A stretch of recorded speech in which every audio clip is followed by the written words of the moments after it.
வாழ்க வாழ்க மரியே! என்றும் வாழும் இறைமகன் உம்முடனே வாழ்க வாழ்க மரியே! 12 வயதில் திருநகரம் பாலகன் சென்றார் திருப்பயணம்.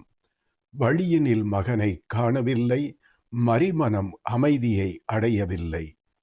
திரும்பினர் எருசலேம் தவிப்புடனே, மகனைக் கண்டனர் களிப்புடனே. ஞானிகள் நடுவில் ஆலயத்தில் வேதத்தின் மறைபொருள் விளம்பி நின்றார். ஐயோ மகனே, என்ன செய்தாய்? கையறு நிலையில் தவிக்க விட்டாய். இது என் தந்தையின் வீடல்லவா? அவரின் அலுவல் என் வாழ்வல்லவா? மகன் மொழி பெற்றோர் புரியவில்லை, மறுமொழி சொல்லவும் தெரியவில்லை. பாலகன் வாழ்வின் நிகழ்வுகளை மரியா மனதினில் பதித்து வைத்தார். கடவுளின் வழியில் ஞானமதில் மனிதரில் ஒளியாய் வளர்ந்து வந்தார்.